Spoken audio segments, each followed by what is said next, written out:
Ladies and gentlemen, welcome to another edition of How Did This Get Booked? I, of course, am your host, Jake Manning. I'm a veteran of the professional wrestling business for over a decade, and I've held every single job except selling popcorn. I'm joined, as always, by my good friend, a man who is a hater of sleeves. Yeah, don't need them. Don't need them, don't want them, don't care about them. Get them out of here. A man. Is this Nazi Germany? Well, I mean, give it time. Give it time. We'll give it time. We'll see how it all shakes out. We'll see how it shakes out in the end. A man who's super con going, or Galaxy Con. Galaxy Con now. Whoa, brother.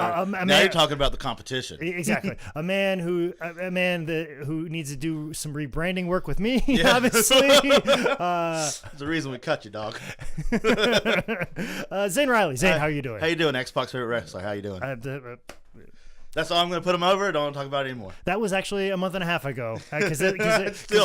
Still in. It's still in. It's Yeah. still relevant? Yeah, I believe so. Okay, all right. Well, hopefully he hasn't died. Just to let everybody know in advance, we're recording this episode before last week's episode. Or 2 weeks ago's episode. We do that a lot. Yeah. So we never know when you catch us. But, we are so good. We are masters of continuity. Yep. And maybe we need to apply for the job that was open weeks ago. Yeah. But at the time of recording this, at the time of this recording, it is open right now. WWE is looking for people to help them with continuity. Yes. So, that is us. That is us because we're so good at continuity because we never get this wrong. We never get this wrong. We record the episode after the next, and we are good, and there are no hiccups whatsoever.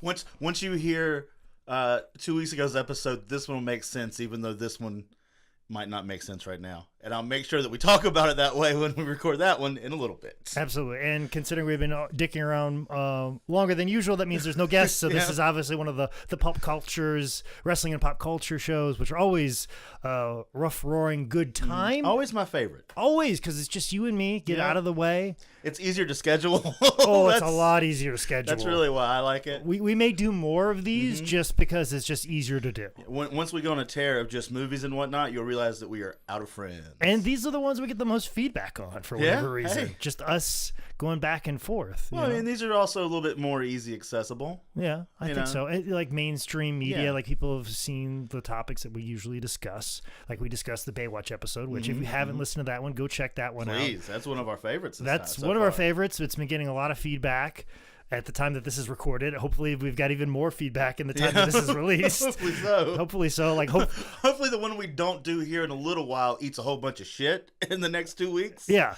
And then we just stop doing the thing. Yeah, our last episode ate so much shit. Yeah. So we're just going to do wrestling and pop culture, and that's what the show's about now. And this somehow makes it onto your Patreon of that other podcast you do with those people. Which is not a thing anymore. Yeah. Wait, what? I'm just saying. Yeah, probably not. Yeah, by this time. At the time that this Jake's episode already gone to the spa. Things are great. At the time that this episode's released, I'm not doing 10 Bell Pod anymore. Or, fuck them. They had a good run. Welcome to co-host of my podcast, Extra Talented Jake Manning. I'm just putting it out there. That it may not exist. You gotta cover your bases, man. Cover my bases. Dot your I's, cross those T's. Listen, if it still exists when this comes out, I'll edit this part out. Yeah. If you're hearing this, well, that guy from Six Squirrel Studios will. Oh, yeah. Don. I'll have Don take care Don of it. always. I'll be like, hey, Don, can you take the part where I said that 10 Bell Pod, one of the podcasts you produce, doesn't exist anymore? Can you take that out of the other podcast that I do? Or if something happens, and then between now and when we record, or the next one shows or plays, anywhere you listen to podcasts, hey, Don, can you take it out of this episode and place it into this episode somewhere? I could do that. But if you want to check and see if I'm still doing 10 Bell Pod, follow him on Twitter at 10 Bell Pod, or on Instagram at 10 Bell Pod. See, it was all a ploy to plug the show. Which is great, because I got mine in there a little bit. It's fine. It's fine. I went back door, side door, whatever door. We're snipers at selling stuff. Hey, pew, pew, pew. We are pretty good. We are. And like we said on the last Wrestling Pop Culture show, we don't have any sponsors. And we haven't for a long time. No. We had a sponsor for a very short run. And then I wonder if they're still in business. Maybe that's why they didn't. That's why they didn't want us anymore. That's why they didn't want us anymore. They sold all the soap they needed to. And he was like, I'm going home early. Yeah. Evan's like, I'm cashing in on this country soap business. And there's no need to advertise on this podcast anymore. This is the podcast because they've made me all my money. They made me all my money, so I can retire and sell that off. Yes, so, that makes 100% sense to me. Anywho. But we haven't had a sponsor on here, and as I've mentioned before, there's a Patreon for 10 Bell Pod, and people have done a very good job. Actually, my next 2 episodes on 10 Bell Pod are paid for, which is surprising because I don't know if the podcast exists anymore at press time. So just consider all this, pocketing all this money. Exactly. So this is just going to become a Jake Manning stand-up Patreon. But I just don't have time to do a Patreon for this show as well. But I feel like there should be some sort of revenue coming in, paying the bills for How Did This Get Booked. But we don't have any advertisers, and kind of an old podcast trick, as I mentioned the last time we discussed this, is you make up a company. Like I should be running ads on highspots.com, and we do ad reads on that. Yeah. Even though highspots.com didn't give me any money to do this. But hypothetically, we could. We could work that out, but the thing is like like Conrad, he did his mortgage company and he read it as if it was a sponsor in a separate company when really he was just reading it. Our good buddy Ken, when he had a podcast, he said barbershop window or mellow web design. Those are all things that he owned, and he just made up an ad to let people know that hey, you can buy ads, and this is how I would sell your ad. Yeah. Well, I think the reason why we don't have any ads to read is because we're not making up fake ads. Exactly. So I think, as a practice, to let people know that we're good salesmen, like I pre-mentioned, that we should start making up some ads. And I thought that was a great idea. Yeah. And we did last time. Yes. With our Preparation D. I've been getting a lot of hits on Twitter about Preparation D. I don't know if there's been a lot of hits to preparationd.com. I don't know if that's a thing or not. Or Preparation H might be seeing a little bit of glow up from our... We need to see if there's a spike. Well, there's no glow up or blow up for Preparation H. It's all a glowing down. There's all a glowing down. No, the front goes up, the back goes down. Oh, well, that's Preparation D. Oh, sorry. I'm sorry. You said H. It's all these letters. Yeah. See, it's confusing, but we keep it. But we get it. Yeah. We keep it all. We keep continuity. Yeah. So we get it. We're great at it.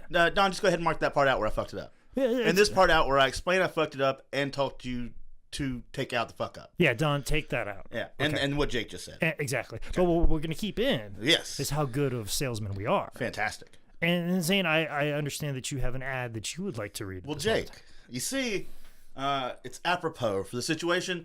And, on this podcast constantly, we talk about the time in which you don't eat. You constantly talk about how, I haven't ate in 45 hours, or I haven't ate in 72 hours, or I'm a skeleton, or whatever. Your shit. This is very true. It's kind of by design, but sometimes it's by accident. Because you're a body guy. Very much so. Me, not so much. It's always been joked upon, but seriously, I'm not. I've not normally been one to watch what I eat a whole bunch, but I have lately. You watch it go in your mouth. Yeah, I watch it go ahead and come right out my butt.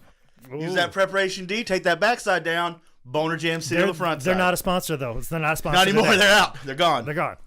But here recently, I have legitimately lost 25 pounds because I have started participating. I've started buying from a brand new meal plan service. Oh, really? Well, I know there's a lot of them. There's Blue Apron. There are. And a lot of other ones that I'm drawing a blank on right now. Clean Eats is one that's out of Charlotte. There's Muscle Maker Grill in the New Jersey area. But this one, let me read you a little bit about their bio, their backstory, the reason they're here, and tell you about a couple meals. Please. Well, Jake, in 2019, a crack cuisine commando unit went into business to form a meal plan service for people that couldn't commit. These men probably went to work in a maximally stocked kitchen in the Los Angeles Underground. Today, still needed by people of all shapes and sizes, they survive as soldiers of fortunate eating habits. If you have a problem, if no one else can help, and if you have a proper internet connection, you too can buy I Pity the Food. This A-team of chefs put together some A-plus meals that they want to pass them on to you for a price that won't Murdoch your wallet. No carbs? Can do. Paleo? No problemo. These well-balanced meals will have you being the face man of any entourage. Don't have time to pick them up in store? Well, they can be delivered to you directly. To you in the very discreet, very sleek, very stealth 83 GMC Vandura. My favorite meal has to be the Hannibal. Fresh farm veggies from all the places they grow best, organic, cage-free, range-raised proteins. Jake, did you say you weren't a meat eater? Well, my friend, then let me tell you to take your Hannibal one step further and have it made with the BA succotaceous. I love it. Jake loves it. And you'll love it when this meal plan comes together. I pay the food. Who says we can't sell stuff? Holy shit. We just sold the crap out of this wonderful meal service home delivery. I can't wait to chow down on all of that wonderful food from I Pity the Food. So I Pity the Food, and that just kind of leads into our topic of discussion today. How so? Because we are discussing the A-Team episode. Wait a minute, what?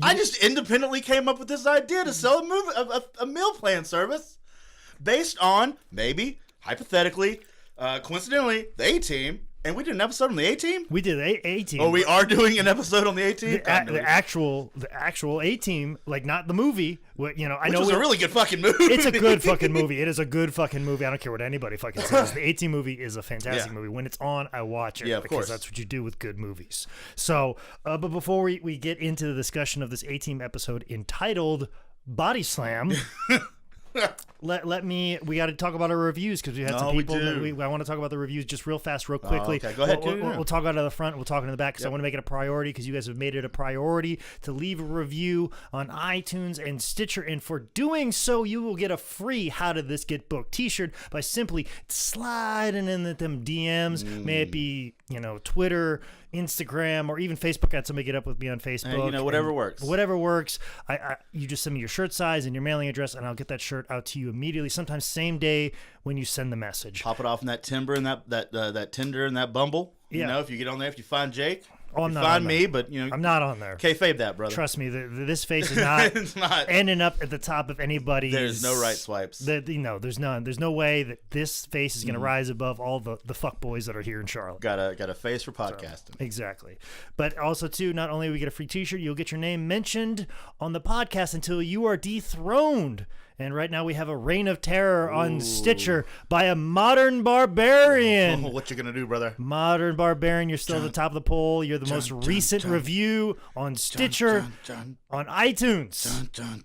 Thankfully, I put out a call for BK 102081 to be dethroned because I don't want to say that every single week because it takes up too much time. And a man that reached out and heeded our call was Miles Kane. Miles, way easier to say, buddy. He shows me a lot of love on Twitter. I dig him so much. So thank you, Miles of love. Love. He's always liking everything I like on Twitter. Miles is one of those people that just pays attention, follows, and just left a wonderful review as well. A wonderful review. Although he did give us a hard time for us shitting on Santa's sleigh. He said it's an American Christmas classic. Wait, did we shit on it? No, I thought we did it justice. Miles, I think there's some misunderstanding. Yeah. Maybe you don't understand our humor, Miles. We figured after 73 episodes you might pick up on it. Yeah. Also, to Miles, we were being very facetious that entire episode because I had a shitload of dead grandma jokes. Yeah, let's say maybe you forgot someone's grandmother fucking died. Yeah, I was riddled with grief. Okay, so James Caan died in it too. Yeah, James Caan died. A grandpa died in this one. So you don't think that was like? And the grandma was around, so obviously that grandma died also. And then Jake's grandma. Yeah. In case you haven't been beaten over the head with that enough. So you couldn't pick up the humor we were doing, Miles. It's okay. We do love. It's because we recorded it in a shoe. That's why. That's why. Because recorded in the shoe is a little bit different. We still appreciate you. We still appreciate you, Miles. Definitely on Twitter, Miles. I don't know if Miles has started to like all your tweets. He should, but you have a shitty Twitter name. Yeah, so I don't blame you, brother. So I don't blame you for not liking anything that Zane does on Twitter. At Zane Riley, if you're still out there, brother, I'm still willing to buy. So. We give you some of my controlling stakes and I pay the food. Yeah, but his Instagram's okay, so check him out. But let's check out the particulars for the show that we were discussing. It, like I said, is an episode of the A-Team entitled Bodyslam, but it is from Season 4, Episode 7. A little bit of background information of the A-Team. It debuted January 23rd, 1983, after the Super Bowl. Oh. It was one of those shows that, they debuted after the Super Bowl and ended up being a success. And the people that were in the Super Bowl that year were the Redskins taking on the Miami Dolphins. Oh, man. Just to let you know for a little piece of... Who won? Oh, the Redskins. Oh, it's the one where it was the one where John Riggins ran all over the Dolphins. Yeah. And, and the rest of history just kind of continued to follow in that path also. Yes. John Riggins, if there was ever a football player that would end up in the A-Team, he would have been the guy, for sure. But who was in the A-Team was Hannibal Smith, which is played by George Peppard. Actually, I've seen the pilot of the A-Team. The one that came on after the Super Bowl? Or was yes. there like an Well, I didn't see it when it came out. But you've seen it since. I've seen it since. And actually, I Pity the Fool was not the tagline they were going for. Oh. So the tagline they were going for, they were pushing hard for them to have a tagline that was associated with Hannibal Smith. Now, Mr. T was still saying it. Yeah, but that wasn't the take-home. No, they were trying to get the catchphrase, he's on the jazz. The fuck does that mean? That was just whenever Hannibal would get a harebrained idea and go do something. Oh, he's on the jazz. Yep, exactly. And Mr. T would say it exactly like that, which thankfully he didn't, or else we'd have a meal service plan that is a sponsor of this program called. What was it again? I was trying to think. He's on the jazz. He's on the jazzy jelly beans. We'd have had to have done something different, where it'd have been like a weird piano lessons company, or like overnight blues musician in New Orleans type school. We had to figure out something different. He's on the Blue Apron. Oh, there it is. There it is. We could have done that. We could have done that. Could but have. no, today's sponsor is I Pity the Fool. Ooh, Senior Citizens Jazzercise. It could have been that. It could have been that. Yeah, it that could have been that. works. But not to be. Yeah, nope. Thankfully not. But thankfully, though, Dirk Benedict played Templeton Peck. Yep. He also made an appearance in the A-Team movie. Also, too, he made an appearance in the movie Bodyslam a year after this particular episode came out. And then I thought it was such a good episode. This is maybe the 38 minutes of cinema. Just this episode may have been the origin story that launched that cinematic gem Bodyslam, which will be discussed on this podcast. I mean, we have to. I mean, we basically haven't done it because it's too on the nose almost. I've been saving it for like a live show, but I don't think enough people have seen Bodyslam, so I'm saving that for a special occasion. Yeah. It's almost like saying we do Guardians of the Galaxy, but everybody's seen that fucking movie, and Dave Bautista's not really special in it. Yeah, so it's like, can't really do that anytime. Can't really You'll be do running that. out of shit. Yeah. Bodyslam can happen. But Bodyslam, we're saving that one for something special. What it is, I don't know. The very last episode. I was thinking like a celebrity guest, like if I could ever talk to anybody. Hey, David Arquette, how you doing, buddy? Oh, if we could get David Arquette to watch the movie Body, like that would be funny. Like David Arquette, we want you to be on the podcast. Oh man, you want me to talk about Ready to Rumble? No. We want you to talk about the movie Bodyslam. Oh, fuck yeah, man. That's cool. The best of my knowledge, that is the impression of David Arquette. Nicest man on earth. Yeah, it's cool, man. Yeah, it's cool, man. It's really Courtney, you know. I don't know when we're going to talk about it again. One of my, about a month and a half ago at WrestleCon. Yeah. I was doing backstage production on the Penis Party, and he was there, and his match kind of kept getting switched back and forth, him and Timothy Thatcher, because they were waiting on DDP. And so like one match they're in Gorilla, and then they're gone, and they're back in Gorilla, but there's this camera guy following around the entire time. And so here's David Arquette in this weird fur coat thing, randomly leaning against certain walls while this guy has a camera in his face, looking at him being like very foreboding and like contemplating his match and everything. Kind of like when Joaquin Phoenix is fucking with the saw blade, Folsom Prison. But a whole bunch of that, except it's David Arquette. And when you say saw blade in prison, you mean he was running his finger across Timothy Thatcher? Yep. Who is a much larger man than I thought. He is goddamn gentleman, too. Oh, he most certainly is the nicest human being with no teeth. Yeah. But yeah, I didn't realize how big he was. He's stout and a half. Yeah. He also, like, I don't know if it's just like his personality opposite of his like in-ring charisma. He's very like drawn inward. Like when he's just standing there talking to you, he draws in a whole bunch and kind of squats down. So maybe that's he's turning it up to 11 in the ring, but he's like a 2 in the back. Oh, but that's my favorite beautiful kind. Man. I try and do the same exact thing, but he is much bigger than I thought. Like I was like, oh, you're almost like a tree. Yeah. You know, I see him, I'm like, oh, he's lean and all that stuff. But then like I look at him and I'm like, oh, in real life, you're a monster of a man. You're a thick son of a bitch. Yeah, I'm 3 steps up on you, and we're eye contact right now. It's one of those things. Like I feel like he would grab me around the wrist, just kind of playing with me, and I'd be like, oh, I can't move. Yep. I'm sorry, butthole. You tell me where I need to be right now because you have grabbed me in a certain way that I'm scared. But who I would be scared to be in a plane with would be there you go. Back on. Dwight Schultz, who was playing Howling Mad Murdoch, which actually Dwight Schultz, he actually had a recurring role on Star Trek Next Gen, which I really enjoyed. Was he a pilot in that too?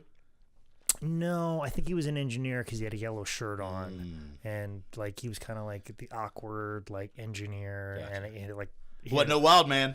No, he wasn't a wild man. He has some range. Yeah, he's also done a couple other things that I think are kind of interesting, and then of course, speaking of interesting, B.A. Baracus, played by Mr. T. Rampage Jackson. Actually, there was a discussion. I remember seeing an E! True Hollywood Story on. It was either Mr. T or Rampage Jackson. What a weird person to have an E! True Hollywood Story on. Yeah, it was weird because he was still the top of the world. I don't know why. Nothing happened to him. He was still kicking ass. They stopped doing those in 2002. Like he was just like a prelim fighter at the time. It was weird. But no, I remember the guy who was the creator of the A-Team. He was talking about the A-Team movie, and Mr. T was upset that he was not cast as B.A. Baracus in the movie because he could still go. Yes, exactly. Yeah, 100%. And he goes, "How could you cast anybody else in this role other than me?" and kind of the producer like, I mean, I see your point. Yeah, but like, I mean, come on, brother, right, brother, like, sir, Mr. T. I mean, Mr. Terrence. I can only assume is what that T stands for. I'm guessing too. I don't know. Mr. Theodore, whatever you want. What do you want to call it? I don't know. But yeah, so I remember that being a special right there, just not well to let it go like a typical wrestler. Yeah. But there's a lot of wrestlers in this one. A whole mess. IMDb lists that Hulk Hogan, Mean Gene, Dynamite Kid, definitely there. Davey Boy Smith, Ricky Steamboat, Greg the Hammer Valentine, Big John Studd, Bobby Heenan, and Rick McGraw. Wait, what? There. Was that they forgot one though. Oh, who was that? Corporal Kirshner. Oh, yeah, how can you forget him? Yeah, but I think Rick McGraw, if it is who I think it is, I'm gonna have to relabel some pictures that I did some because I thought this was just some J Bro, and be like, that's who Rick McGraw. Because I've seen the name before, but. He's in it too, but I think he kind of looks like Dynamite Kid, but puffier. So he was in the so there was one guy in the gym fight that was kind of in the very back. They kind of showed for a split second. Well, there was the guy in the camo tank top. That's Corporal Kirshner. Okay, and he's not listed here. Okay, but Rick McGraw, he was kind of looked like a puffier Dynamite Kid. Yeah, Dynamite, I think it was that guy because I thought it was Dynamite first. No, Dynamite was pretty stout. Dynamite was the guy with the headbutt. Okay, yeah. So that real good headbutt. Real good headbutt. Probably shoot headbutt. Oh, of course. Yeah. Fuck it, do what you want. Yeah, fuck it, do you want? Just fucking headbutt somebody. Hey, headbutt an actor, headbutt an actor. I mean, I could fake it, but fuck it. I just come here, take it. Fuck it. Take steroids, take steroids. David, sit down. This episode premiered November 12th, 1985. The year of our Lord WrestleMania 1. Yeah. So this is just coming off the heels like wrestling as hot as it's ever been. They've already come around the corner. They've got this relationship with Dick Ebersol because Ebersol's loves Dick. Dick's everywhere, man. Dick is going to be involved in the simulcast where they do the New York, Chicago, and L.A., which they've never done again, and I see why. WrestleMania.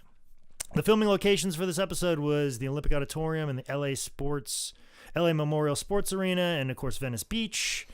And we start with Mr. T cheering on Hulk Hogan, and Mean Gene is doing commentary. Live commentary, and saying there's an unidentified stranger. There's a lot of times on this show where we are like, that's not how that works. Him just being able to get up and pick Hulk up and throw in the ring, that is not how it works. No, it's not how it works. You don't get to touch them. You can't do that. And also, too, if you were escaped a military prison... Why are you going to sit in front row? Yeah, sit in front row. But then they actually even bring that up, like the guy that drops off peanuts here in a second. It's like, front row, a little inconspicuous, isn't it? Exactly. Hey, you dipshits. I mean, Frank Lucas got caught for wearing a fur coat at a Muhammad Ali Joe Frazier fight. That's how his whole empire came crumbling down of selling heroin and New York. Yeah, and these guys are wanted by the government. Fucking Mr. T's just in a ring with his arms raised. Wearing, for some reason, a weight belt as normal attire? Brother? Hold on. There was a lot of truth coming out of my mouth right there. So that's why I had to cough. Yeah. No, in the 80s, that was just perfectly acceptable. Fine. Especially as a wrestler. But he wasn't. But I'm just saying, as a wrestler, you just wear it around, brother. Wear it around with a weight belt. I mean, look how many times Hulk wore a belt. Yeah, but I mean, let's think about a lot of things that Hulk did that like we really shouldn't put over as being acceptable. Listen, I used to wear a weight belt all the time. All right, man. Let's get talking to you, brother. I paid the food. I don't know what the fuck you would say from here. Catch you later, Bill and Ted. Well, because I was working out all the time, and in the gym, and I just kind of wear it. Yeah. And you never know when you're going to start doing squats heavy. Ever. You never know. You got to be ready. You got to be ready. Got to have that weight belt ready. Understand. If You know, some lifting. You got to be ready. I worked at a FedEx one time. I know about weight belts. Listen, you don't. I mean, I know you're just in this whole gym kick, and you're all eating healthy, and that's why you got. I didn't say I went to the gym. Well, I didn't say I paid the gym membership. I didn't say that. No, but you pity the food. I paid the food For sure. and the fool that doesn't go out there and sign up for I paid the food. This is very true. But you got to be ready to just lift heavy, get a max. You never know when your max effort's gonna just appear, so you got to be ready for it. So. All right. Well, I think you swayed me. Mm-hmm. Well, what I might not be able to sway you on is the fact that Hulk Hogan was in Vietnam. Yo, what the fuck? Wait, what? How? Like, wait a minute. How do you even bring that up? I know, and that's not mine. I was going to give you an extra water because I know you're low, so I was giving it to you. Blown up from that. What the fuck? Listen, if I'm going to drop that truth bomb on you, you tell me he wasn't in the NAM? He wasn't in the shit? I did some math on this. Please. Which, by the way, I didn't start watching these shows until yesterday, hopefully. Yesterday at midnight, and we had to watch last week's episode, so I had to watch 3 hours worth of stuff. Yeah, that's what I did this morning at midnight. And what you should never do at midnight is do research on Google search was Hulk Hogan and Nam. No. Just Google search Vietnam. You should never do that. Never do that, because I need to get some specific dates, conflicts to get this all straight. I only had to Google Hulk Hogan's birth date, and then after that I went on a fucking rabbit hole of stuff about Vietnam and conspiracy theories. I know way too much about the Gulf of Tonkin than I should know. Yeah, I know. But let's just Haku wasn't there. What do you need to know about it? Let's break a couple things down on this. Please. Hulk Hogan was born in 1953. Ooh. Okay. The Gulf of Tonkin happened in 1964. 11 years old. He was 11 years old. Hey, man. When he's never going to have time. When we were going to start to ramp up our involvement in Vietnam. Then, of course, there was discussion of the idea of withdrawing, and the public support of it was 1970. So that would have been, he would have 17. So he still isn't of legal age yet, when the entire public is like, no, we need to get out, we need to get out, we need to get out. And it's much more vocal because we're, seeing this. Kent State happens 1970, a lot of this 1969, 1970 era, and he's 16, 17 years old. So he's still not of age to even enter yet. Yeah, and neither was Captain America, but he lied about his age. Anyway, I'm not saying that Hulk Hogan is not Captain America. I'll go on a limb and say he's not. Whatever. I'm just saying. History will tell. Okay. It will. Because we haven't seen Endgame yet, even though I'm not 100% sure when this comes out. So maybe we have. Our U.S.'s direct involvement in Vietnam ended in 1973, so Hulk would have been 20. Okay. So it is feasible, but you have to understand what was he doing in wrestling at 20? He was in a band. Because you remember he was in a band for a while. Okay. He was a very successful band, and then he got into wrestling. Okay. So I imagine at 20... Hulk was smoking doobies and playing bass guitar. Covered in cream. Which is kind of what he's doing right now. 100%. So, but yeah. Also hanging out with Greg the Hammer Valentine. Yeah, all those things. But yeah, 1973. So even with basic training, he would have been getting in the last year of Vietnam. Yeah. So then when was Mr. T born? But see here, you also keep this in mind. Okay. In 1972 is when they were locked up in a military brigade. Oh. So in that 2 years that Hulk would have been eligible to be in the service. And for them to be in the shit together. And to shit together, it would only been 1 year. But that means he would have to go through basic and then go straight into Nam and then straight into Mr. T. Like, we're talking about mere months of a window. Hey man, I'm off the plane. Hey, who's that big black guy? Hey, I'm Mr. T. So it is. Hey, I'm Hulk Hogan. It is feasible. Barely, but I can't tell you how badly in my life that I wished that Hulk Hogan was born in 1954, and that would have changed everything. So, but I did do the math. It is feasible. Arguable. But what isn't arguable is when Murdoch said that he was a big fan of wrestling, like Bruno Sammartino, Bobo Brazil, and Hulk just cuts him off and goes, yeah, those are fine wrestlers. Yeah. All great wrestlers. What about the Hulkster? Yeah, like... All right, Hulk. Just let him have his fandom. But, of course, this television episode that centers around a wrestler, what do you think the plot's going to be about? Oh, well, I mean, I know what the plot ends up being about. Yes. And I feel that it could have all been taken care of with the well-placed battle of the bands. Mm-hmm. Because that's usually how these situations are taken care of. Someone is trying to take some kid shit away from some kids, and some lady is going to balls up and stop it. Mm-hmm. She don't know how. Luckily, she's got that poster, one lone poster in a professional-looking office of Hulk Hogan. She has a loose relationship with a professional wrestler. She somehow knows. And was this the person whose dad could have been, like, a wrestler? She was like, my dad could have been so-and-so. Oh, Dillinger. Yeah. Did she say something along those lines? I believe her dad was a referee, and that was kind of the connection to Hulk Hogan. They say a lot of stuff very quick in passing that are very key elements. Like, entire segments of dialogue are just, so I did this, yes you did, and I did that too, and you were right, and that is what it was done, and goodbye. Yeah, there's no breaths. Oh, there was a couple of times like, whoa, we're here now? What? And then I had to rewind, like, what just happened? And luckily, like, we had to, like, go back and they, like, there was one moment where I was confused, and I go, should I rewind it? And I rewound it. I'm like, okay, I think I kind of understood it. And then all of a sudden, the point where I rewound it, the second after that, somebody goes, wait, I'm confused. I go, I should have just waited another second. Me too. Crazy. Oh, thank you for explaining it, Face. I appreciate it. But anyways, we have these mobsters that are trying to take away this boys' center in Venice Beach because there is basically buried treasure underneath this youth center. Not to give away, jump ahead, but we'll just go ahead and jump ahead and move right along because we're already talk longer than what this episode actually was running time. Yeah. So there is gold bars buried underneath this youth center. Like you do most things.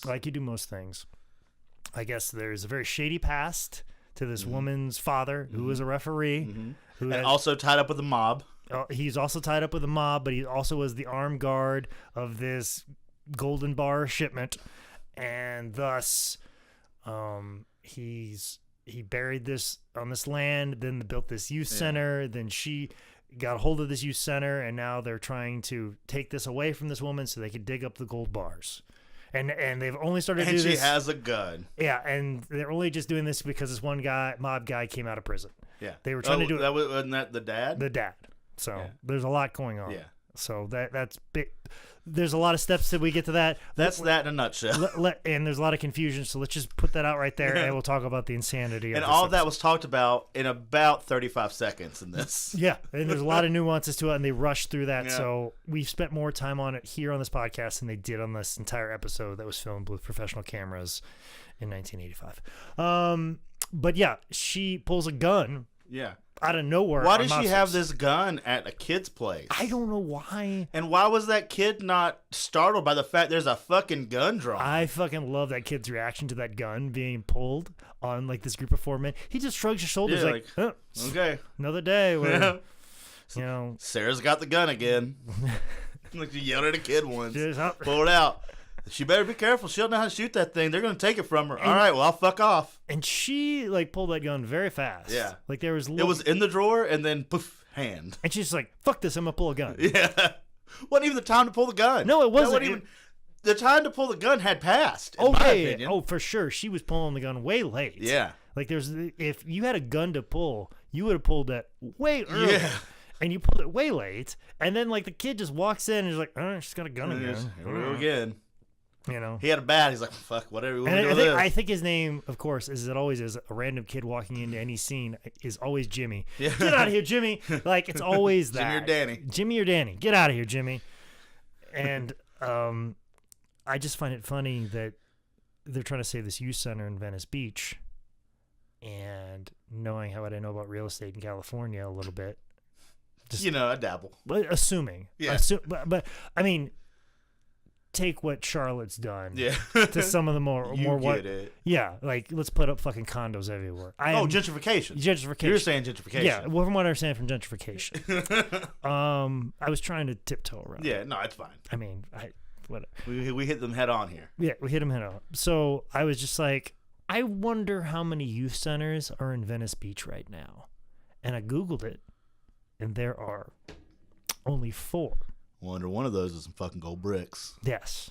So there are only 4 youth centers in all of Venice Beach currently. But remember, the Baywatch episode that we did was also to save a youth center in Venice Beach. Because everything in the 80s was formed to save youth centers. And some of them happened, and you got to think that some definitely didn't, and that's why the world is what it is today. But what we're saying here on this podcast right here, Hulk Hogan has saved 50% of the current youth centers that are in Venice Beach right now. Jesus shit. So thanks, Hulk. That's all you can do, Hulk. Yeah, That's all you can fucking do is save youth centers in Venice Beach. And Bodyslam Andre the Giant. Well, and this one's a boys' center. Fuck the girls, apparently. This is a boys' center. Come on. So, what kind of center was it in Baywatch? Was it a boy and girl? I think it was. They made it a youth center. Okay. I think it was a youth center. Well, they had to make up. They had to save face. Well, they didn't want to make it solely a boys' center because they wanted CJ to walk around in that red swimsuit that was not zip up, making all those boys men. Mm-hmm. What if it was the same rec center, just had a real shit string of luck in between the two? And since then, they're like, well, we got to add girls in this motherfucker so we can keep it afloat. Keep it afloat, yeah. And then the shit goes down again. And luckily, Pam Anderson and Hulk Hogan are around. Yeah. Just coming in to save the fucking day. He's not a WWF now. We got to bring WCW people in now. Mm-hmm. There's all kinds of things. And it changed the ownership. Because WWF would have bought out that rec center and just shut it down, too. They would have made it the West Coast Performance Center. Yeah, there it is. There it is right there. So when that happens, just know that's on the blood of children's hands. Mm-hmm. And gold bars that are buried underneath it. Which is really why it makes it. Mm-hmm. So the guys that had the gun pull on them, they run away when Hulk comes in and just punches them. I like how Hulk just comes into a room and just starts throwing punches. He doesn't know who's really in there. He just assumes trouble's going on and just punches people in the face. Swear to God, whoever answers this door. What if the lady would have answered that door? Yeah. What if he'd be like, answer the door. Don't say anything. Wow. Yeah. Like, I don't know what's going on. Oh, shit. Sarah. Or maybe Jimmy was like, Sarah's got a gun again. Yeah. Hey, Hulk, you're just in time. Yeah. And of course, hey, Jimmy, how are you, brother? And of course, on cue in every A-Team episode, we have to have a low angle through the window throw. Yeah.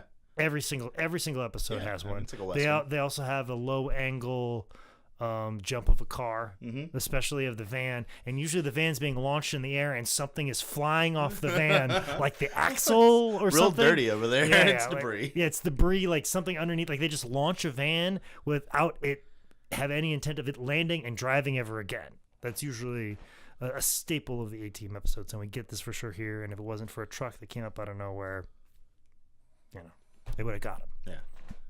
But anyways, they go on the boat to do some more research. It's now an aquatic show. And then Hulk forces Sonny to write a check. Which is probably my favorite part of this entire show. Just, maybe write that check right now. That's how strong arming works. Yeah. This is the first time the question is raised, but not the first time I've wondered it.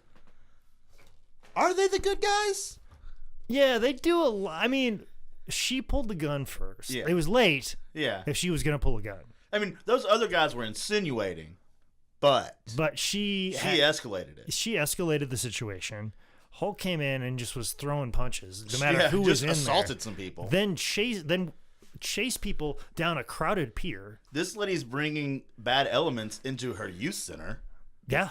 I mean, that's not bad element. Also, a gun. She's introducing a gun close to children. That's maintaining a dwelling. Yeah. And then they go on to a boat and, go through somebody's personal records. Yeah. Breaking and entering. And then they strong arm this guy into writing a check. And this poor man, this poor mobster, has never heard of canceling a fucking check. Right? That was my first. I was like, just cancel that check when they leave. Yeah, just cancel it. He's just like, oh, what am I going to do? I wrote this check. I'll never see this money again. But this motherfucker is the same motherfucker that took Face's badge that he stole and called down to the FBI to check and see if this guy was a legit agent, but yet he can't pick up that same goddamn phone to cancel a fucking check. I went to the Lords of London on this one. I didn't insure a finger for this. What the fuck? Well, they didn't have mobile banking like we have today. It's a far bigger to-do. I'm sure 2 people have to sign off on it. But 2 forms of ID. But he could just call up the FBI. I'm like, hey, is this an agent? Where's he at? If you're a mobster, you have to assume the FBI is also after you, right? Yeah. Like, you don't, like, I wouldn't steal a bunch of shit and then call the cops and be like, hey, world-renowned Steeler Zane Riley, Jake Manning, whom also is a wanted person, is he lying about this? All right, cool, I'll catch you. Yeah, if I'm doing a bunch of illegal shit, I'm not calling the sheriff's office. Like, hey, is Sheriff Gary McFadden in the office right now? Like, I'm not doing that. Yeah. I'm not doing that. How do you have that number? Yeah, how do you... You can't look that up in the phone book. Yeah. Because, again, they didn't have mobile technology. Whoa. There's a phone book involved. And the thing is, he didn't pull a phone book out. He didn't pull out like a sheet of paper. He knew that fucking number to the FBI. Oh, no, he got it from Face. His number's still this. Never mind. Okay. Excuse me. Sorry. I digress. Man, that was a good diatribe. I'd tell Don to take this out. Oh, so you probably haven't eaten enough today. Have you had your IP to food? Oh, I have not had my IP to the food. Maybe if I would have had. If you use my code, Extra Talent Podcast, you at checkout, you'll get 10% off. Oh well, I've also heard if you use the promo code 10BellPod, 10 as in the numbers, you will get 25% off your next purchase. But only for about the next month, because then that shit's getting closed down. That's just getting closed down. Make sure you log on to Twitter and Instagram. Maybe we should get one of our codes then. At 10BellPod and see if that's still a thing. You just use the promo code I pity to booked, and you'll get our code, which is a measly 7%. But I mean, we're the only podcast still standing out of the 3, so fuck them. Yeah, and all lowercase, no caps. This is a very laid back company. No, we don't want you to yell about it. No, we want to be very serious. This shit ain't case sensitive. Just get in there. But the mobsters start chasing them again. They chase them in Hulk and Mr. T. They corner him. They take him to a gym where all the lights are off. Yep. And once the lights have been turned on, there's a whole bunch of wrestlers that have just been in the dark. What have they been doing? That's a good fucking question. Oh shit, is this a circle jerk? Yeah, like what? Listen, I've heard of Go on. I've heard of bulldog parties. There was a who's assumably a bulldog. Shoot interview said this, but I've heard this. Brickhouse Brown. No, this was I think Bad News Allen. Same guy. It's not. Bad News Allen was awesome. We may have to take that out. Yeah. For a whole different reason. Yeah. When I didn't even mean. Yeah. I love Bad News Allen. He was my favorite Bad News. Yeah, fucking Bad News is the goddamn man. Yeah, he is. Was. He was. He was. Under the Giant pooped on him once. Yeah, and he didn't get mad about it. Yeah. Why would you? Yeah. I mean, sorry, boss. Yeah.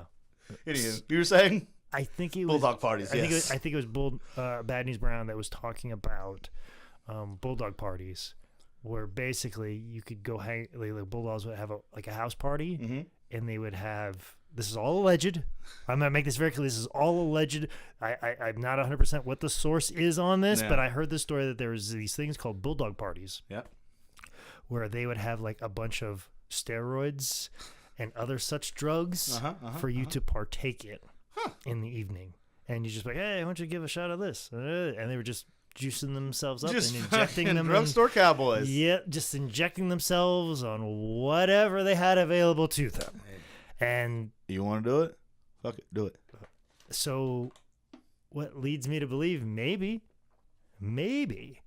they were having a bulldog party. They heard someone coming. And they're like, oh, fuck, turn out the lights, hide the shit. And I gotta believe it'd be Ricky Steamboat because he's such a goddamn gentleman. Yeah, he's such a wonderful. He would never get caught in the middle of all that. I don't know about you, Ricky Bass. I don't know about Ricky McGraw. Rick McGraw, fucking dirty Rick McGraw. Yeah, dirty Rick McGraw and Corporal Kirshner for sure was getting down. He was goose-stepping the whole way. But like Ricky's like, I just came by to get a workout in. Oh, I can't be seen here. Shut the lights off real fast. Yeah. Oh, someone else is coming. Why is this place so popular at night? Oh, cut it off. Oh, Hoke's coming in for the bulldog party. Oh, I'm okay. I'm okay. Oh shit, they got mobsters. Backhand. And they just proceed to fuck these mobsters up. Yeah. So if you're anybody that had a part in the A-team, can you just tell us why those lights were cut off and everybody's just hanging out? Yeah, I don't know why this happened, but glad it did. Save the day. Then we get into a scene that goes through all of this exposition to explain it, which we already covered before. We get Face breaking into the FBI, stealing a badge with a really good, I just took this man's badge. You may take yours too. Yeah, and like Face is supposed to be like this man who's really suave and very slick, but he was fumbling and bumbling his way through this FBI thing. He's only good with pussy, brother. And then they had ran the whole con with Sonny and the dad, and they're gonna go dig up the box and fucking. So we had like Hannibal pretending like he was a fake FBI agent who was on the take. They're digging it up, and all of a sudden the guy who had the badge that Face stole and yes, guys, this is the easiest way we can explain it. We're trying our best, but then yet Face is up in a tree somewhere with a gun, and then as soon as Colonel Decker, who's always a recurring character where he always either just misses the A-team or shows up like at the second act and delays the third act from happening, and that's really where the issue is. This just happens to be one of those episodes, and then Face, in typical 18 fashion, just willy-nilly just shooting that fucking machine gun around like it's a fire hose that only he is holding, and it's just all over the place. Like one day we're not going to have fucking ammo shortage and somebody like the government's going to want to take our guns. Yep. So just like this shit ain't going to happen in the future. Just and we wonder why we have an issue with guns. Like especially my generation, we grew up with just the A-team willy-nilly shooting guns just being in youth centers, and just young children just going, oh well, the gun's out again. You want to blame it on today's society? No, motherfuckers, this has been going on since 83 or 85. These goddamn baby boomers just just willy-nilly carry a gun around, just shooting it. But somehow Murdoch, who was in a fucking hole. The wild card. He was in a fucking hole. Like, all the other guys got caught by the FBI and the military by running away, but yet somehow fucking Murdoch, who was in a fucking hole. Wild man. Wearing a fucking orange jumpsuit. He was able to sneak away. Hidden in plain sight. How the fuck does that happen? Shit's going down, man. There's guns, there's bullets flying everywhere. Everybody had a gun. You were there, Jake. The Bulldog Party. And then he pulls off the simplest con ever. And just... the con equivalent of making it look like you took your thumb off. Oh, just walked in. Got your nose. With fucking... with a full general outfit and just said, I'm here to get the A-team, and didn't blink. Yeah. And then just grabbed the guns and handed it to him. Like the simplest, most direct con that's ever been done on an episode of the A-team. Follow the queen. That's Jack. Follow the queen. Where's she at? Where's she living? Just walks in, sends him out the door, and it's as fucking easy as that. I like to think at the end he goes, holy shit, guys, it worked. Greg the Hammer Valentine did more work in his match with Hulk Hogan than Murdoch did to spring free the rest of the A-team. Which, by the way, seeing clips of Greg the Hammer Valentine work this hard was jarring. You didn't get that in the Fed, kid. Oof, Jesus. Like, him jumping off the top rope and getting clothesline in the face. He's getting top rope face money. And then, like, the weird fucking leg drop that Hulk did. Yeah. Like, that was... What the like? How's that even work? Did he go off the wrong road? Like I don't. Like, we can shoot again. Or we don't have to. I don't know shit about wrestling. Is that right? Yeah, that's right. Cool, man. Fucking print it. But yeah, I've never seen Greg the Hammer Valentine move this fast. I mean, the third act of this fucking episode moved fast, but not as fast as Greg did. Just the credits, really. Yeah, just fucking. So they're like, all right, well, we fucking missed out on the gold because the gold's been moved to a different place on this youth center. Let's just steal the fucking money from the box office. Yeah, you know. And they're like, A-Team's like, we have to stop this. And then we stopped it. And that's it. Yeah. All right, success. Weird leg drop. Let's get to the end scene. I was just waiting for those two to, like, just kiss. Like, real hardcore. You mean Mr. T and Hulk Hogan? Yeah, when Okay. they're, like, trying to wrestle on the dock and, like, throw each other in, and then they stop, and he tries to do it again. There was more sexual tension between those two Yeah. than there was Face and the lady that ran the youth center. Mm-hmm. Even though, like they said, basically were saying that they're gonna just bang in this boat, and Hulk's like, "Well, that's like a sister to me, brother." Well, I'm about to fuck your sister, I mean- Hulkster. I mean, that's basically kind of what it was. I did think the Face was like, man, you know, BA's kind of like a brother to me. Please don't fuck him, Hulk. I see where you're coming from now. I'm sorry. I get you now. If you're gonna reverse you're this right. on me. Yeah.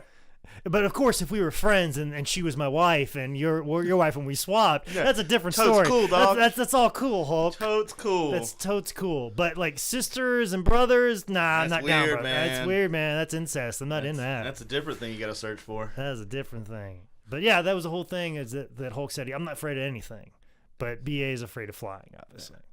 So, and then like, I get really charged up when I'm around the water. Yeah. Oh, that's lube where I come from. And as we all know, water is not lube. Well, when Hulk gets charged up, he gets his face smashed does. by a parasailing accident, apparently. Almost fucks up WrestleMania. Yeah, so. And that's basically the fucking episode. Yeah. Yeah, And we that- did it some justice, guys. That third act was abruptly fast. Well, they did so much to get here. I know. Like, I felt like, okay, chug along. The first act is real good. Second act, okay. Like, I like the little swerves where Decker comes in and, like, stops them from achieving their main objective. So it's like, oh, fuck. They have this thing that they have to take care of and help these people out, but now they gotta fucking save themselves.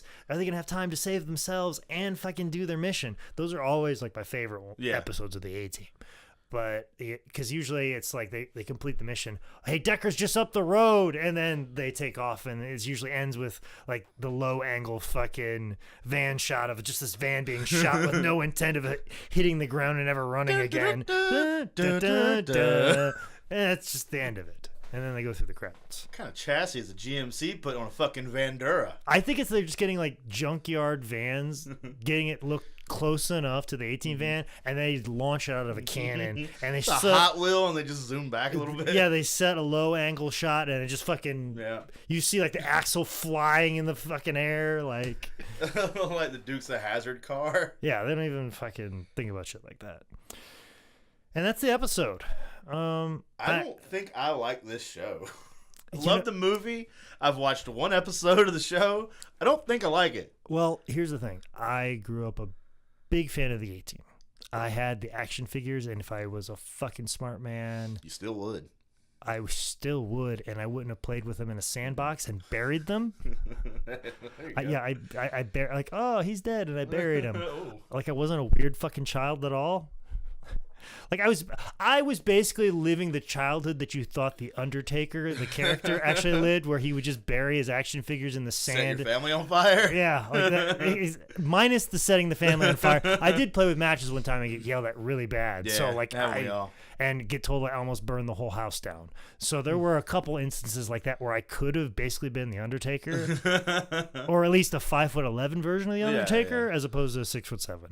So yeah, I wish I would have that, but I still have the A-Team van back at my parents' house right I was now. about to say, right here? No. I should. My cousins, not my cousin, my nephews. Excuse me, my nephews have been playing with it when they come back home. So I feel like I should take that back. Or, I don't know, like, but I'm like, oh, they're having a lot of fun with it, and they like putting stuff inside of it. And you can put, it's fun. But like that A-Team van was like Bless 'em. also had the A-Team helicopter. Yeah. But like I'm B.A. Brackus never got in it. Yeah, never did. But I used to put G.I. Joes in it because those things were like perfect size for G.I. Joes. So I would put my G.I. Joes in my A-Team fan and make them the A-Team. Yeah. And I used to watch the A-Team all the time. And I remember even in college, like watching the A-Team and episodes and marathons. I'm like, oh, because of syndication. I can't remember what channel had the A-Team, but I would watch it in college. And I remember really enjoying it. About 5 years ago, it started to come on to one of the premium movie channels. I'm like, oh, A-Team. I remember watching them in college and growing up with them. I dig them. I'm going to sit down and I'm going to watch a couple episodes of A-Team. And I sat down and I'm like, these shows are really bad. These do not hold up. I've seen these as like a fucking 20-year-old man.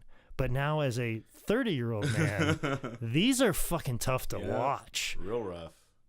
This felt longer than the wrestling show we had to watch at some point. And the one we watched had 15 goddamn matches on it. Yeah. Fucking A-Team does not fucking hold up. Oh.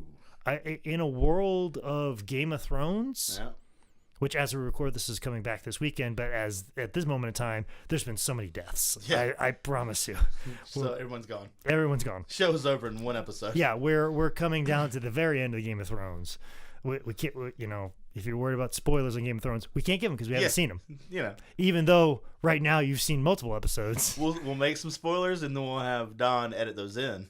Yeah. Hey, edit in these spoilers for us. Dwight Schultz makes an appearance in like the last season of Game of Thrones. Back to Endgame, guys. Ant-Man and the Butthole, totally how it happens. Yeah, also, too, I think Endgame would have already happened by the time. So let's spoil it all for you. Let's spoil it all. Captain America's Hulk Hogan, been him the whole time. The whole time. That's the twist in the Marvel Universe. Yep. But yeah, the A-Team doesn't hold up. Don't go back and if you have fond memories of the A-Team, don't tarnish them. If you're someone of our age, and you watch the A-Team, you're like, fuck you guys, this does hold up. Explain to us why. Yeah. Hit us up and let us know what we're missing. Yeah, because every plot, it falls apart.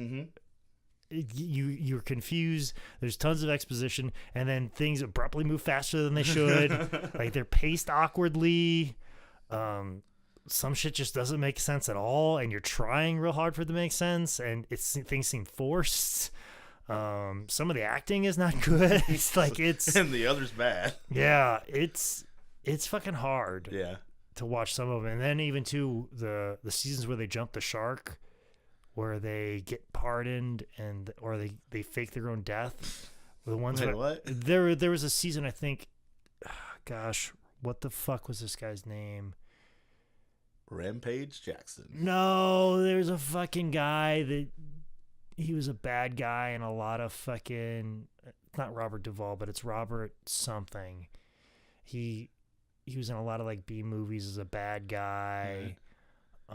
He came in and like had the A-Team fake their own death, and then he basically had the A-Team do his bidding as his own personal soldiers of fortune, and they lived in this fucking fancy house, and he basically took care of them and bankrolled them. But he's like, all right, I need you guys to go to fucking Colombia and take out this drug lord. That's creepy. Yeah, there was a lot of that. Like you basically like kind of like. Was it the guy that found a glow? No, it was more. The crossover. I was trying to think of the Blackwater guy. He's got a base in North Carolina. It's basically like the version of that, but he bought the A-Team. Okay. Like, because that's like a real thing. Yeah. Like in the movie where they're like the Black Forest or Blackwater or whatever, but I think it's Black. Yeah, that was Blackwater. Black Forest is the thing that it's based off of. I think it's Black Forest, and I think that's here in North Carolina. And I don't want to say any more about them because they literally are 2 hours away from the Manning Cave, and they could roll up here and pull a gun on me. Are those choppers you hear? Yeah, they could show up at any time, and I have no gun to just abruptly pull them. So, if I got a gun app on my phone. Where's Jimmy? Jimmy, help us, buddy. Jimmy, get out of here. Go get Hulk. Go get Hulk. Or Captain Jimmy. America, and/or same person. Same. Either way, he has a Hulk. But if you want to see Dynamite Kid on network television for the splittest of a second, watch this episode. But if you have fond memories of the A-Team, do not fucking watch the A-Team. Do not. Indeed. In 2019. So, anything else? Man, we did it. It was a good episode. It was Make sure you get out there and get your planned meals. Buy Pay to Food. Pity to food promo code. IP to book. Pity to book. Yep, for 7%. For all, Extra Time Podcast for 10% and 10 Bell Pod with a 10 uh-huh. to get 25%, but only while supplies last on that end. Exactly. The promo code will end very quickly. Make sure you do that. And also, to make sure you follow at 10BellPod on Instagram and Twitter to make sure that's still going on. So you can see that this account is no longer active. Yeah, see that active or not. Yeah. Also, too, you're hopefully not too distraught about everything that happened at Endgame and Game of Thrones. That we have spoiled for you thus far. You're welcome. You are welcome. So... anything else? Also, too, want a big thank you to Miles Kane for the review. Also, to Modern Barbarian. Anything you want to plug, or are we just too far? I don't know. I have no idea. I have no idea. If you haven't seen it, go see Endgame and go watch Game of Thrones. I think this is coming out the end of well past April, so it could be a month and a half. We have so that'd be May. Be something. Yeah, be sometime in May. Yeah, into May. Yeah, hopefully something cool is happening at the end of May with me. I don't know. Yeah, we'll see. Hopefully we're both doing very well and we're very successful, and we've decided to shun all of you for major riches. But if not, catch us next week. Yeah, I'm definitely doing Wrestling Revolver at the end of the month, also the beginning of the month of May, and we're getting con season now. So yeah, GalaxyCon is coming up. A couple are still gonna be SuperCon, so one's gonna still be Super. I know that's why at the beginning of this episode I was like SuperCon, GalaxyCon. I know they're pushing towards the GalaxyCon, so we're gonna have GalaxyCon, SuperCons coming up. So make sure you follow all those. But I believe we've established we will not be able to have a live one this year. Correct? You won't be at the Raleigh one. I will not be at the Raleigh one. So there will not be a live How Did This Get Booked. We'll see if we can figure out something for that. Yeah, maybe we'll one of the other ones somewhere at some point in time. We definitely want to get a live one in some point in time. Have David Arquette talk about Bodyslam. Yeah, for sure. That's what we want in our life. We get one of these guys to talk about Ready to Rumble. Yeah. Hey, Mr. T, what are you up to? Yeah, exactly. Hey, Dan, will you book Mr. T? Mr. T, so we could talk about Ready to Rumble. You guys want to talk about WrestleMania? Oh, no, not at all. Not at all. You ever seen Ready to Rumble? No. Great. Come hang out in our hotel room and watch this movie with us for a little bit.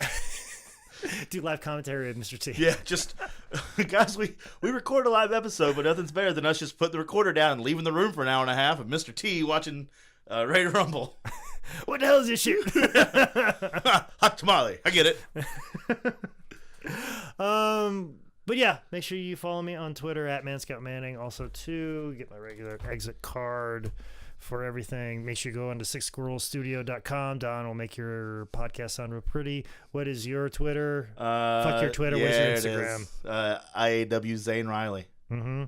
And then that's it. That's all I got. I got Facebook, Zane Riley. I'm not creative. It's my name. Okay. Well, if you have any issue and you're like we said before, if you do like the A-Team and you wonder why don't you guys see the pleasures of the A-Team in 2019? Let us fucking know. Tweet me at ManScoutManning. Also, too, make sure you log on to howdidthisgetbooked.com for more information about upcoming shows. I've been doing very good, letting you guys know what we're discussing every single week ahead of time. I think our next episode, we have to talk about it off mics. It might be a special occasion. Ooh. We should. I was thinking a second ago, like we have to do the when it comes out. Yeah, so we'll talk about that too. Okay, we got some stuff we got to discuss. We got some cool stuff coming up, so make sure you log on to howdidthisgetbooked.com. But most importantly, make sure you subscribe on iTunes, Stitcher. We are on Spotify now. Woo! For Pete's sake, if you've been listening on any of these other platforms and now you switched over to Spotify, please take a screenshot so I can retweet it, let people know about it. I want to let people know that we're on Spotify now, and I really require your help for doing so, and I really appreciate it so much. Also, too, we're available on YouTube, SoundCloud, and wherever podcasts are available. Woo. This has been another edition of How Did This Get Booked? Woo.